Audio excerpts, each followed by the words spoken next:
అలా చెదరైపోయినారు. మరి ఆవిడ ఏమైనా టైఅప్ అయ్యే అవకాశం ఇండియా కూటమిలోకి చంద్రబాబు నాయుడు గారు వెళ్ళే ఛాన్స్ ఉందా? ఎందుకంటే పీకే వ్యూహం అదే, అందుకనే వచ్చారని మాట్లాడే పరిస్థితి. ఒకవేళ షర్మిల కూడా తోడైతే, అంటే వాళ్ళ ఆలోచన అంతా జగన్మోహన్ రెడ్డి గారిని ఓడించడమే. అది ఎవరు వస్తారో ఎవరు పోతారో అవన్నీ తర్వాత విషయం. ఈసారి అధికారంలో చేపట్టాలి తెలుగుదేశం పార్టీ అన్నది ఆలోచన.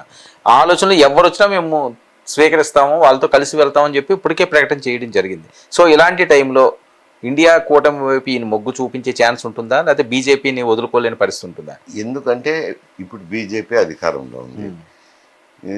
బీజేపీ ఒకవేళ మద్దతు సపోర్ట్ చేస్తుందో లేదో తెలియదు, కానీ రేపు ఆయన వెయిట్ చేస్తాడు. రేపు ఇతర రాష్ట్రాల్లో ఉన్న పరిస్థితి, ఎంపీ సీట్లు దృష్టిలో పెట్టుకొని అప్పుడు మద్దతు చెప్తారు. కానీ ఇప్పుడైతే ఇండియా కూటమి వైపు పోతాడని నేను అనుకుంటున్నాను. సో షర్మిల గారిది కూడా కొద్దిగా ఇబ్బంది పరిస్థితే. ఒకవేళ అక్కడికి పార్టీ నిర్మాణం చేయాలంటే చాలా క్లిష్టమైన బాధ ఇది సమస్య. స్వీకరిస్తారా రాజశేఖర రెడ్డి గారు బిడ్డగా? మరి ఆమె స్వీకరిస్తుందో లేదో అది కూడా అనుమానాస్పదమే. ఎందుకంటే ముందే పెట్టుకునేట్టుకంటే ఆంధ్రప్రదేశ్లో పెట్టుకునేది కదా పార్టీ, పెట్టుకోకుండా ఇక్కడ పెట్టింది అని అంటే ఇప్పుడు పోయి కాంగ్రెస్ పార్టీలో చేరి కాంగ్రెస్ పార్టీని పునర్నిర్మాణం చేయాలంటే కష్టమైన పని. మరి ఒప్పుకుంటుందో లేదో తెలియదు, అది ఆఫర్ ఉందో కూడా లేదో తెలియదు. ఇవన్నీ బయటకు వచ్చిన వార్తలే కానీ అందులో నిజమెంత ఉందో అబద్ధం. అంటే షర్మిల గారికి ఏమైనా రాజ్యసభ ఆఫర్ ఇచ్చి ఆంధ్రప్రదేశ్లో రేపు ఎన్నికల్లో ఎంతో కొంత ఆవిడ్ని ప్రచారం తిప్పుదామని చూస్తున్నారన్నది టాక్ ఉంది. టాక్ అయితే ఉంది. వాళ్ళు ఇవాళ రాజ్యసభ ఇప్పుడు ఎక్కడ ఇస్తారు? అవును, అదే హామీ ఇచ్చి ఇచ్చేది ఏమన్నా కర్ణాటక నుంచి చేస్తే చేయాల్సిందే, ఇక్కడ చేసేదానికి లేదు కదా. లేదంటే తెలంగాణలో ఇవ్వాల్సింది వస్తుంది, తెలంగాణలో కర్ణాటకలోనే ఇవ్వాల్సింది వస్తుంది. ఇచ్చి చేయమన్నప్పుడు రాజ్యసభ ఉంది కాబట్టి తిరగచ్చులేండి. అవును, తిరగచ్చు. సరే, ఏంటి రాజధాని పరిస్థితి ఏంటి? 3 రాజధానులు అన్నారు, మళ్ళీ ఎన్నికలు వస్తున్నాయి. ఈయనేమో అమరావతి రాజధాని అని తెలుగుదేశం పార్టీ అంటారు. సో ఈసారి తెలుగుదేశం పార్టీ విజయం సాధిస్తే ఖచ్చితంగా అమరావతి మీద ఈయన పడతారు, లేదు అంటే ఈయన అక్కడికి వెళ్ళిపోయే పరిస్థితి. మీ రాయలసీమ ఉద్యమం ఏమైంది ఇంతకని?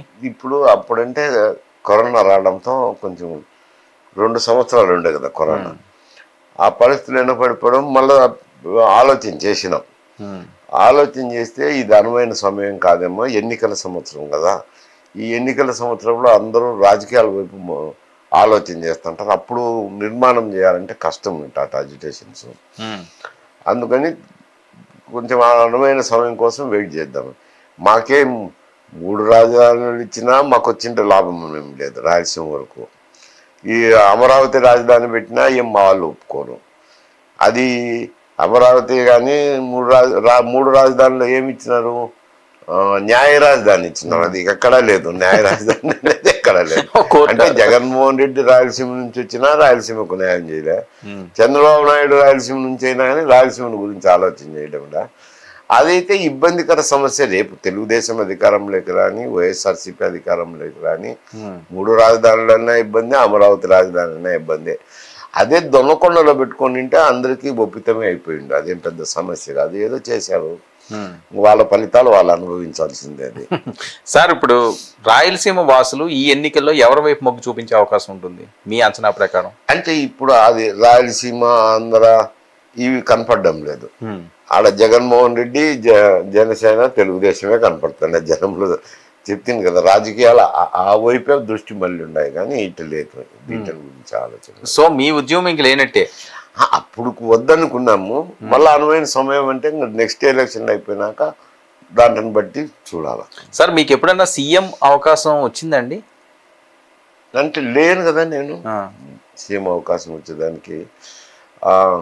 ఆ సమయంలో రాజశేఖర రెడ్డి ఉన్నాడు, ఆయన నాయకుడు, పిసిసి అధ్యక్షుడుగా పనిచేసినాడు, సిఎల్పి లీడర్గా పనిచేసినాడు. కాబట్టి అంటే అప్పట్లో రాజశేఖర రెడ్డికి సమకాలీకులు మైసూరారెడ్డి గారే రైట్ లెఫ్ట్ లాగా ఉండేవారు, ఇద్దరు. ఆయన కాకపోతే ఈయన అన్నట్టుగా కాదా? అంటే ఆయనకు ఒక అడ్వాంటేజ్ లేండి, ఎందుకంటే ముందే ఎమ్మెల్యే కావడము, తర్వాత పిసిసి అధ్యక్షుడు కూడా అయినాడు. మీకు ఎప్పుడు పిసిసి అధ్యక్షుడు రాలేదండి? రాలేదు. మీరు హోమ్ మినిస్టర్ చేశారు కదా.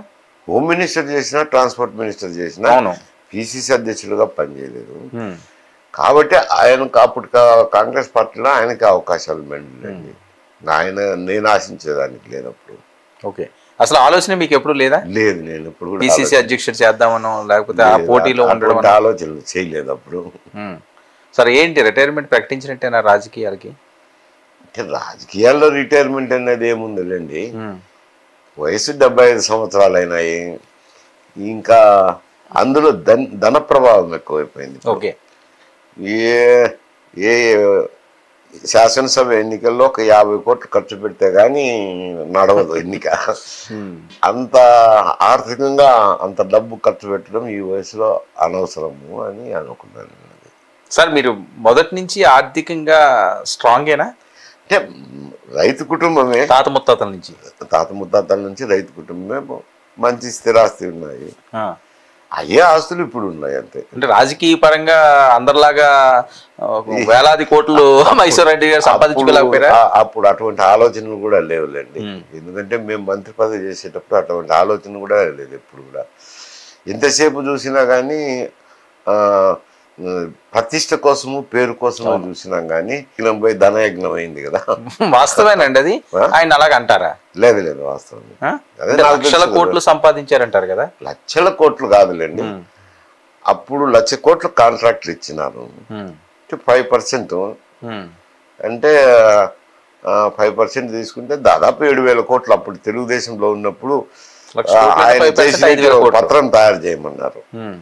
ఓ పత్రం తయారు చేయమంటే ఇంకా అప్పుడు తెలిసిన వాళ్ళు మీరేనండి, మీరే ఏదో చేయాలని చెప్తే చేశాను. దాదాపు 7,000 కోట్లు ఏదో వచ్చింది. మీరే చేశారు? అది చేశాను. అంటే ఈ కాంట్రాక్ట్లను బేస్ చేసుకుని ల్యాండ్స్ ఇవన్నీ రాజ్యసభలో ఉన్నప్పుడే ప్రతిపక్షంలో ఉన్నాం కాబట్టి తెలుస్తాయి మాకు విషయాలు. తెలిసి చేస్తే 7,000 కోట్లు వచ్చింది. సరే 7,000 కోట్లు ఎందుకని ఆ 10,000 కోట్లకు రాసి చేసిన కలిపారా. తర్వాత పార్టీ ఆఫీసులో 10,000 కోట్లు అంటే ఆయన కంటి కాందు అని దాన్ని 30,000 కోట్లు చేసినారు.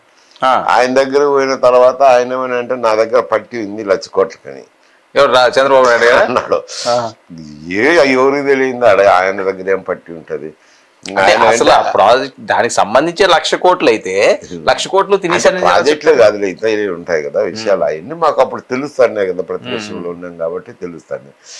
ఇంకా బయటకు వచ్చిన తర్వాత ఎట్లా అంటే నేనేదో 7ది 10 రాసి ఇచ్చినాను బాగుండదని. 7 అంటే ఏడుస్తాయి ఎందుకని, మీరు ఏదో 30 చేసేది మరి అది ఏదో రాయిపోండి, ఇంకా ఏముంది దానికి ఏముంది లెక్క ఉంది అని చెప్పినా అదేదో రిలీజ్ చేసినారు 1,00,000 కోట్లు అని. అది నానుడి పడి అందులో వాస్తవం లేదా సార్? ఆడిటర్లు ఏదో వైఎస్ఆర్సీపీ అందులో అయితే వాస్తవం లేదు, నిజం కాదు. వైఎస్ఆర్సీపీలో ఉన్నప్పుడు ఆడిటర్లు కనపడినారు. ఏంది సార్ 1,00,000 కోట్లు అన్నవి అంత ఈజీనా? 1,00,000 కోట్లు అంటే 1,00,000 కోట్లు కాదులే, 7,000 కోట్లు. 7,000 కోట్లు అదేదో 10,000 రాసినని మీకు చెప్పిందే చెప్పాను. చెప్తే 7,000 ఎట్లా అంచనా వేసినావు సార్ అని. జలయజ్ఞంలో ఇచ్చిన ప్రాజెక్టులు అయితే ఉన్నాయి, ల్యాండ్స్ ఉన్నాయి, ఇవన్నీ తెలుసు కదా విషయాలు. ప్రతిపక్షంలో ఉన్నప్పుడు విషయాలు తెలుస్తుంటాయి కదా మాకు. దాని బేరీజ్ వేసి చేసినానంటే అది 7 అనేది కరెక్ట్ లేదు సార్, 1,00,000 కోట్లు తప్పులే అని అన్నారు. సరిపోయింది అంచనా సరిపోయింది. 1,00,000 కోట్లు అన్నది ఫేకే అది. సార్ విపరీతంగా అవినీతి చేసేవారండి ఆయన ఉన్న టైంలోని, ఎందుకంటే ఎక్కువగా వినిపించింది అదే కదా. ఈరోజు జగన్మోహన్ రెడ్డి గారు కూడా ఆస్తులు చాలా ఉన్నాయంటారు. నేను అప్పుడు రాజశేఖర రెడ్డి ఆ స్థాయికి పోతాడని నేను ఎక్స్పెక్ట్ చేయలేదు, ఎందుకంటే అందరం కలిసి ఉన్నోళ్ళం కాబట్టి. కాకపోతే నవరత్నాలు అని వాళ్ళకి పేరు పెట్టి తీసుకున్నారు కదా 9 మంది కాంట్రాక్టర్లు. అప్పుడు ఏదో 5% తీసుకున్నారని 1% అధికారులకు ఏదో వాళ్ళకి వీళ్ళకు దాన్ని బేస్ చేసుకొని కట్టినాను. ఆయన అట్లా చేస్తాడని నేను అనుకోలేదు, నేను ఊహించలేదు. ఎందుకంటే మాతో పాటు ఉన్నాడు కాబట్టి అట్లా చేస్తాడు అనుకోలేదు. మరి ఏదో పార్టీ వ్యవహారాలు రకరకాలు ఉంటాయి కదా. అంటే ఇంట్లో ప్రెజర్ ఉండేది కావాలని జగన్మోహన్ రెడ్డి గారు చేసేవారు, నిజమేనా? అది ఆ ఛాన్స్ ఉందండి? అది మరి ఆయన ఎందుకు చేసినారో నాకైతే తెలియదు.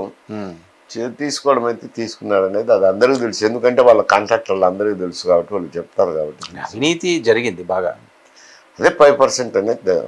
చంద్రబాబు నాయుడు గారు సీఎంగా ఉన్నప్పుడు అవినీతి జరగలేదా? జరిగినాయి లేండి, అప్పుడు జరిగినాయి, ఇప్పుడు జరిగింటాయి. ఇంకా ఏం అది ఉన్నదండి. ఆయన బాగా ఎక్కువగా వీళ్ళిద్దరితో కంపేర్ చేస్తే అంటే ఎవరి పాలనలో అవినీతి ఎక్కువ జరిగేది?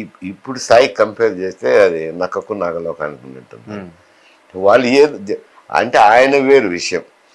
ఆయన ఏదైనా కానీ పని చేస్తే కనుక మీరు పోయి పని అడిగితే చేసి పెడతాన్నాడు.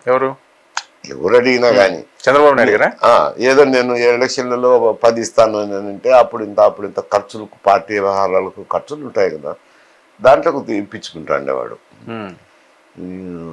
అంటే ఇప్పుడు అవినీతితో పోలిస్తే ఇవి అవినీతి కిందకే. అంటే ఆ రోజుల్లో అదే ఎక్కువ కదా సార్. అదే అంటే అప్పుడు పార్టీ ఫండ్ రూపంలో తీసుకుంటాండే వాళ్ళు.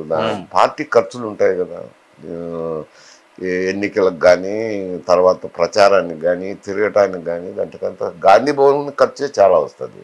ఓకే, ఇక్కడ ఎన్టీఆర్ ట్రస్ట్ భవన్ ఖర్చు వస్తుంది. అటువన్నీ ఉంటాయి కదా అవన్నీ. మరి మైసూరారెడ్డి గారు 2024లో రాజకీయ పరంగా అడుగులు వేసే ఛాన్స్ ఉందా?